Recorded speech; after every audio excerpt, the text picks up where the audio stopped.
পঞ্চম শ্রেণীর সুপ্রিয় শিক্ষার্থীবৃন্দ, আসসালামু আলাইকুম। আশা করি তোমরা ভালো রয়েছো, বাড়িতে রয়েছো এবং অভিভাবকের সুনিবিড় পরিচর্যায় তোমরা তোমাদের অধ্যয়ন কার্যক্রম চালিয়ে যাচ্ছ। Ghatail Cantonment Public School and College কর্তৃক আয়োজিত অনলাইন শ্রেণী শিক্ষা কার্যক্রমে তোমাদের সুস্বাগতম।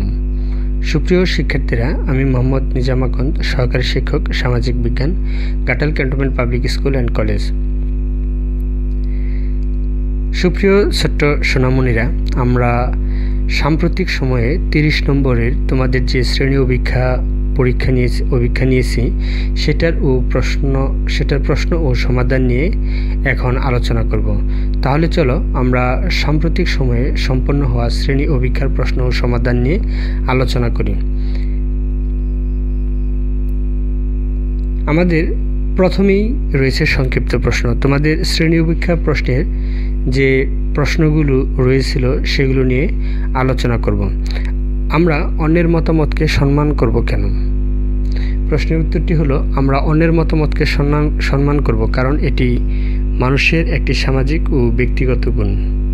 আমরা উত্তরটা আবারও পড়ি, আমরা অন্যের মতামতকে সম্মান করব কারণ এটি মানুষের একটি সামাজিক ও ব্যক্তিগত গুণ। অথবা তোমরা এই প্রশ্নটির বিকল্প যে উত্তর লিখতে পারো সেটা হচ্ছে, কোনো সিদ্ধান্ত গ্রহণের ক্ষেত্রে সুশৃঙ্খলভাবে যে কোনো সিদ্ধান্ত গ্রহণ করার জন্য আমরা অন্যের মতামতকে সম্মান করব। সুপ্রিয় শিক্ষার্থীরা, আমাদের এবার পরের প্রশ্ন, আমাদের গণতন্ত্র আরও কীভাবে শক্তিশালী হবে? এটা তোমাদের গণতান্ত্রিক মনোভাব অধ্যায় থেকে নেওয়া হয়েছে। আমরা যদি বাড়ি, বিদ্যালয়, খেলার মাঠ, কর্মক্ষেত্র, সমাজ ও রাষ্ট্রের সকল ক্ষেত্রে গণতান্ত্রিক আচরণ করি তাহলে আমাদের গণতন্ত্র আরও শক্তিশালী হবে। অর্থাৎ আমরা গণতন্ত্রকে বিভিন্ন ক্ষেত্রে যত বেশি চর্চা করব তত বেশি গণতন্ত্র শক্তিশালী হবে। তাই সকল ক্ষেত্রে আমরা গণতান্ত্রিক আচরণ করব, গণতান্ত্রিক মনোভাব দেখাবো এবং এর মাধ্যমে আমাদের গণতন্ত্র আরও শক্তিশালী হবে। পরের প্রশ্ন, টগান ন্যাংমিনজা কে? টগান ন্যাংমিনজা হলো গারো বীর যোদ্ধা। অর্থাৎ 1872 সালে গারো জনগোষ্ঠী ইংরেজদের সাথে যুদ্ধ করে পরাজিত হয় এবং টগান ন্যাংমিনজা শহীদ হন। ইনি ছিলেন গারো সম্প্রদায়ের বীর যোদ্ধা। সুপ্রিয় শিক্ষার্থীরা, এর পরের প্রশ্ন, ওয়ানগালা এবং ওয়াংলাই বলতে কী বোঝায়? ওয়ানগালা হলো গারোদের ঐতিহ্যবাহী উৎসব আর ওয়াংলাই হলো মরু মেয়েদের ঐতিহ্যবাহী পোশাকের নাম। মাহাতু এবং পাহাতু বলতে কী বোঝায়? ওরাওদের গ্রাম প্রধানকে বলা হয় মাহাতু এবং ওরাওদের আঞ্চলিক পরিষদকে বলা হয় পাহাতু।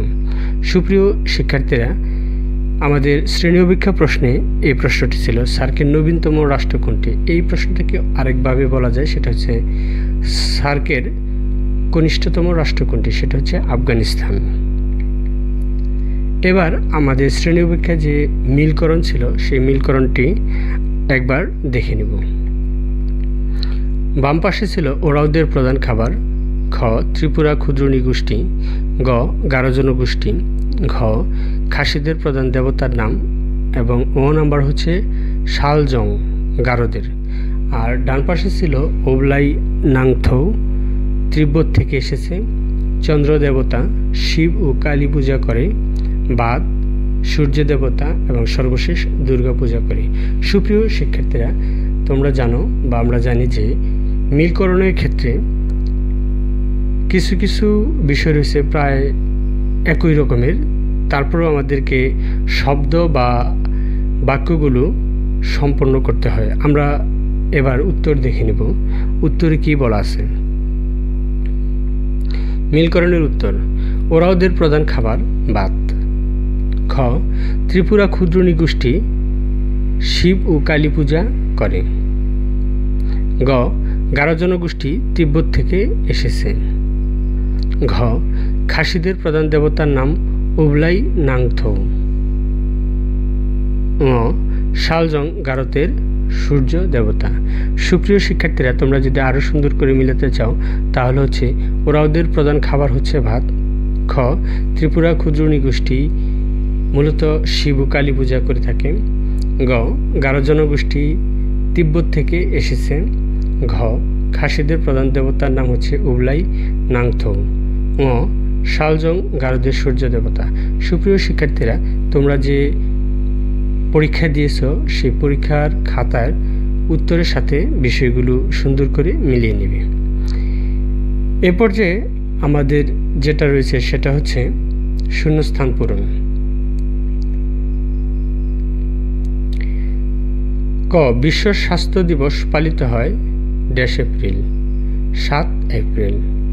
খ, সুন্দরবন রক্ষায় ড্যাশ সহযোগিতা করছে ইউনেস্কো। আমরা জানি ইউনেস্কো জাতিসংঘের একটি উন্নয়নমূলক সংস্থা এবং এটি বিশ্বের বিভিন্ন ঐতিহ্যপূর্ণ স্থান এবং প্রাকৃতিক ঐতিহ্যকে সংরক্ষণে কাজ করছে। তো বাংলাদেশের প্রাকৃতিক ঐতিহ্য হচ্ছে সুন্দরবন এবং সুন্দরবন রক্ষায় ইউনেস্কো সহযোগিতা করছে। জাতিসংঘের বর্তমান সদস্য সংখ্যা 193টি। ঘ, ড্যাশ প্রধান উৎসবের নাম কারাম। ওরাওদের প্রধান উৎসবের নাম হচ্ছে কারাম। সুপ্রিয় শিক্ষার্থীরা, এবার হচ্ছে ও নাম্বার। গণতন্ত্রের অর্থ ড্যাশ শাসন, জনগণের শাসন। চ, ম্রোরা তাদের ড্যাশকে কিম বলে, বাড়ি বলে। ছ, ম্রো পুরুষরা ড্যাশ রঙের পোশাক পরে, সাদা রঙের পোশাক পরে। বর্গীয় জ, খাসি ছেলেদের পকেট ছাড়া শার্ট ও প্যান্টকে ড্যাশ বলে, ফুঙ্গ মারুং। তোমরা উত্তরগুলো সুন্দর করে সাজিয়ে নাও বা মিল করে নাও। ও, গণতন্ত্রের অর্থ জনগণের শাসন। চ, ম্রোরা তাদের বাড়িকে কিম বলে। ছ, পুরুষরা সাদা রঙের পোশাক পরে। বর্গীয় জ, খাসি ছেলেদের পকেট ছাড়া শার্ট ও প্যান্টকে ফুঙ্গ মারুং বলে। এর পরের অংশে রয়েছে বাংলাদেশ একটি দেশ রাষ্ট্র। তোমরা অনেকেই লিখেছ স্বাধীন রাষ্ট্র, কিন্তু তোমাদের পাঠ্য বইয়ে স্পষ্টভাবে লেখা আছে বাংলাদেশ একটি গণতান্ত্রিক রাষ্ট্র। আমরা উত্তরটা দেখে নিই। বাংলাদেশ একটি গণতান্ত্রিক রাষ্ট্র। যারা স্বাধীন রাষ্ট্র লিখেছ সেটা তোমাদের বইয়ের সাথে সঙ্গতিপূর্ণ নয়, সিলেবাসের সাথে সঙ্গতিপূর্ণ নয়, তাই সেটি গ্রহণযোগ্য নয়। তোমাদের লিখতে হবে বাংলাদেশ একটি গণতান্ত্রিক রাষ্ট্র। ইয়ং অর্থাৎ সর্বশেষ। এই প্রশ্নটি নিয়ে অনেকেই আমাকে জিজ্ঞেস করেছে কি হবে। জনসংখ্যার দিক থেকে তৃতীয় ক্ষুদ্র নৃগোষ্ঠী হলো ড্যাশ।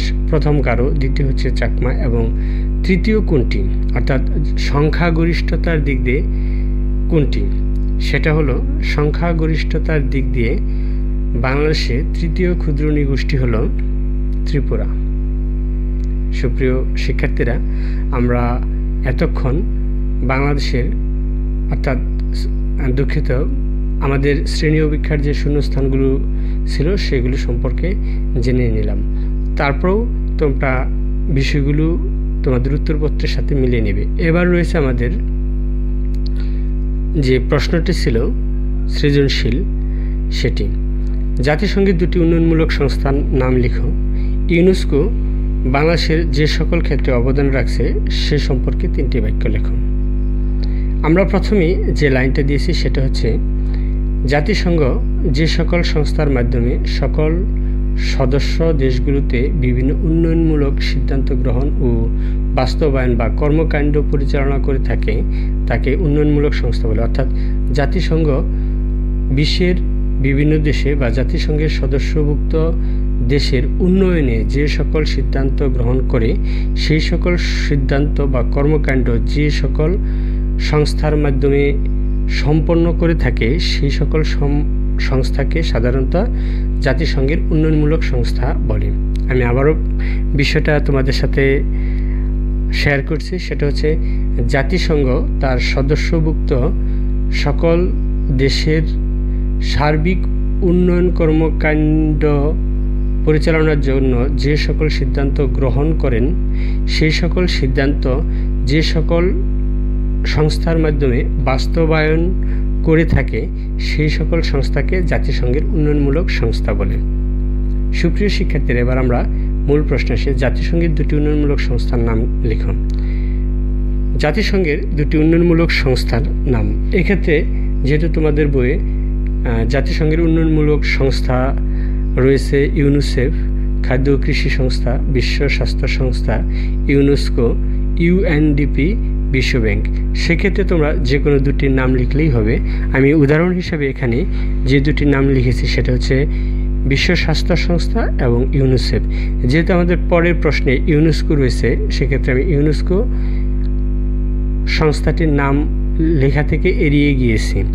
সুপ্রিয় শিক্ষার্থীরা, এবার আমরা যে বিষয়টা দেখব সেটা হচ্ছে যে ইউনেস্কো বাংলাদেশের যে সকল ক্ষেত্রে অবদান রেখেছে বা রাখছে তা হলো বিশ্ব ঐতিহ্যের তালিকায় বাংলাদেশের বাগেরহাটের ৬০ গম্বুজ মসজিদ, নওগাঁর পাহাড়পুরের সোমপুর বৌদ্ধবিহার এবং সুন্দরবন তালিকাভুক্ত করেছে এবং এগুলো সংরক্ষণের ব্যবস্থা করেছে। দ্বিতীয়, আমরা জানি 1952 সালের 21শে ফেব্রুয়ারি বাঙালি জাতির অন্যতম একটি ইতিহাস। 21শে ফেব্রুয়ারিতে আমরা আন্তর্জাতিক মাতৃভাষা দিবস পালন করি। 21শে ফেব্রুয়ারিকে আন্তর্জাতিক মাতৃভাষা দিবস হিসেবে ঘোষণা করে বিশ্ব পরিমণ্ডলে এই দিবস পালনে সহযোগিতা করছে। এবং শেখ মুজিবুর রহমানের 1971 সালের ঐতিহাসিক 7ই মার্চের ভাষণ বিশ্ব প্রামাণ্য ঐতিহ্য হিসেবে মর্যাদা দিয়েছে, যার ফলে এই 7ই মার্চের ভাষণ বিশ্ব পরিমণ্ডলে এক অনন্য স্থান দখল করে নিয়েছে। সুপ্রিয় শিক্ষার্থীবৃন্দ, আমরা এতক্ষণ সর্বশেষ অনুষ্ঠিত শ্রেণী অভিক্ষার শূন্যস্থান পূরণ, মিলকরণ, সংক্ষিপ্ত প্রশ্ন এবং বড় প্রশ্ন নিয়ে আলোচনা করেছি। তোমরা অবশ্যই তোমাদের উত্তরপত্রের সাথে এই বিষয়গুলো মিলিয়ে নেবে। বিশেষ করে সংক্ষিপ্ত প্রশ্ন এবং বড় প্রশ্ন তোমাদের প্রশ্নের সাথে হুবহু মিল নাও হতে পারে। সেক্ষেত্রে এর কাছাকাছি বা নমুনা উত্তরের সাথে যদি তোমাদের মিলে যায় তাহলে তোমরা মনে করবে তোমাদের চিন্তা চেতনা এবং তোমাদের ধারণা প্রায় সঠিক।